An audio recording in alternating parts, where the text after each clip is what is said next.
तीसरा स्पष्टीकरण है, यह आवश्यक नहीं है कि दुष्प्रेरित व्यक्ति अपराध करने के लिए विधि अनुसार समर्थ हो।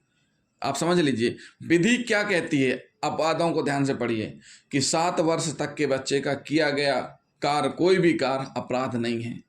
7 वर्ष से अधिक लेकिन 12 वर्ष से कम उम्र के बच्चे का जो कि परिपक्व नहीं है, उस स्थिति में किया गया कार्य अपराध नहीं है। या विकृत पागल द्वारा किया गया कार्य भी अपराध की श्रेणी में नहीं माना जाता, वहां भी संरक्षण प्राप्त होता है। तो वही कंडीशन यह है कि यह आवश्यक नहीं है कि दुष्प्रेरित व्यक्ति अपराध करने के लिए विधि अनुसार समर्थ हो। जो दुष्प्रेरक है और जिसको उसने कहा है करने के लिए वो हुआ दुष्प्रेरित, तो वो जरूरी नहीं है कि वो सक्षम हो विधि अनुसार। वही दूषित आशय ज्ञान हो जो दुष्प्रेरक का है, या कोई भी दूषित आशय ज्ञान हो। अब यहां 3 कंडीशन हो गई। देखिए, दुष्प्रेरक का दूषित ज्ञान हो अपराध करने के लिए, ठीक है, या कोई भी दूषित आशय ज्ञान हो। तो इसको हम उदाहरण से समझाएंगे। उदाहरण से कैसे समझाएंगे? उदाहरण से समझिए, का दूषित आशय से एक शिशु या पागल को कार्य करने के लिए दुष्प्रेरित करता है। का जो है, का एक दुष्प्रेरक है जिसका दूषित आशय है अपराध करने का। उसने क्या किया, एक शिशु या पागल, शिशु मतलब जिसकी उम्र 7 वर्ष से कम है, एक पागल व्यक्ति जिनके कार्य अपराध नहीं है विधि में, जिनके कार्य अपराध नहीं है विधि अनुसार, शिशु जिसकी उम्र 7 वर्ष से कम है, उसको क्या किया, दुष्प्रेरित किया। का दूषित आशय से एक शिशु या पागल को वह कार्य करने के लिए दुष्प्रेरित करता है जो अपराध होगा, मतलब जो एक प्रकार से अपराध है। का एक दुष्प्रेरक है लेकिन किससे करवाना चाह रहा है, शिशु या पागल व्यक्ति से, और वह कार्य जो कि अपराध होगा यदि वह ऐसे व्यक्ति द्वारा किया जाए जो कोई अपराध करने के लिए विधि अनुसार समर्थ है। परंतु यही कार्य, ये जो शिशु और पागल व्यक्ति कर रहे हैं, यही कार्य एक ऐसे व्यक्ति द्वारा किया जाए जो अपराध करने के लिए विधि अनुसार समर्थ है, यानी कि जिसकी उम्र 12 वर्ष से अधिक हो या जो पागल नहीं हो, और वही आशय रखता हो जो कि का है, मतलब विधि अनुसार समर्थ हो, वही दूषित आशय ज्ञान हो जो दुष्प्रेरक का है। मतलब सीधी सी बात है कि का ने एक शिशु को दुष्प्रेरित किया, किस लिए, अपराध करने के लिए। परंतु अगर का एक ऐसे व्यक्ति को दुष्प्रेरित करता जो अपराध करने के लिए सक्षम है, अपराध करने के लिए सक्षम यानी विधि अनुसार समर्थ हो, का एक ऐसे को करता जो विधि अनुसार समर्थ हो, और जो विधि अनुसार समर्थ है उसका भी वही आशय है जो का है, यानी करवाने वाले का जो आशय है वही करने वाले का आशय हो, जो कि का है। यहां चाहे वह कार्य किया जाए या ना किया जाए, का अपराध के दुष्प्रेरण का दोषी होगा। ऐसी कंडीशन में वह कार्य किया जाए या ना किया जाए, लेकिन का तो उसका दोषी होगा ही होगा।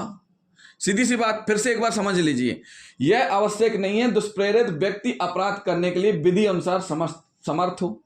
पहली कंडीशन क्या बोल रही है कि विधि अनुसार समर्थ हो, जो दुष्प्रेरक है जिसको दुष्प्रेरित कर रहा है, मतलब का ने शिशु और पागल व्यक्ति को दुष्प्रेरित किया, उनको दुष्प्रेरणा दी, लेकिन शिशु और पागल व्यक्ति समर्थ नहीं है। लेकिन अगर कोई व्यक्ति जो समर्थ होता, जो विधि अनुसार समर्थ होता, और जो इरादा का है वही उसका इरादा होता, तो ऐसे में भले ही वह कार्य होता या ना होता, वो क्या माना जाता कि का के द्वारा दुष्प्रेरण किया गया है, का उसके लिए दंडनीय दोषी माना जाता। अब एक फिर से एक उदाहरण देखिए, या की हत्या करने के आशय से खा को जो 7 वर्ष से कम आयु का शिशु है वह कार्य करने के लिए का उकसाता है। का ने किसको उकसाया, खा को। खा कितने वर्ष का है, 7 वर्ष से कम का है, किस लिए, या की हत्या करने के लिए। का एक दुष्प्रेरक है, इसने शिशु खा को उकसाया जिसकी उम्र 7 वर्ष से कम है कि तुम यार बच्चे टॉफी दी, सब कुछ किया कि तुम जाके या की हत्या कर दो। जो 7 वर्ष से कम आयु का है वह कार्य करने के लिए का उकसाता है जिससे या की मृत्यु कारित हो जाती है। इसमें क्या करता है शिशु, या की मृत्यु कारित कर देता है। जब यहां मृत्यु कारित कर देता है तो ऐसी स्थिति में खा दुष्प्रेरण के परिणाम स्वरूप वह कार्य का की अनुपस्थिति में करता है, और ये जो शिशु है इसने ये जो कार्य किया है ये का की अनुपस्थिति में किया है। वहां पर का आसपास है भी नहीं है और उससे या की मृत्यु कारित करता है, या यद्यपि खा वह अपराध करने के लिए विधि अनुसार समर्थ नहीं है। खा जो है शिशु है, 7 वर्ष से कम उम्र का बालक है, तो वह विधि अनुसार समर्थ नहीं है। तदपि का उसी प्रकार से दंडनीय है मानो खा वह अपराध करने के लिए विधि अनुसार समर्थ हो और उसने हत्या की है।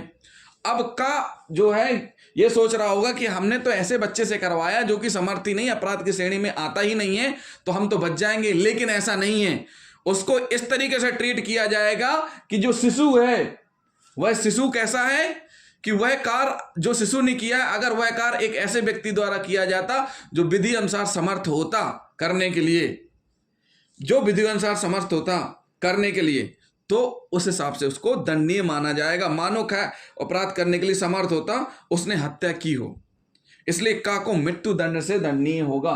का को किस दंड से? मृत्यु दंड के दंड से दंडनीय किया जाएगा। तो ये क्या हो गया स्पष्टीकरण थर्ड। इसका उदाहरण एक और हम बता देते हैं थर्ड का ही। का को एक निवास गृह में आग लगाने के लिए का उकसाता है। का ने किसको उकसाया? खा को। खा चित्र विकृति के परिणाम स्वरूप उस कार्य की प्रकृति या की वजह से कुछ कर रहा है, वह दुष्पूर्ण या विधि के प्रतिकूल है, जानने में असमर्थ होने के कारण। देखिए, खा एक पागल व्यक्ति है।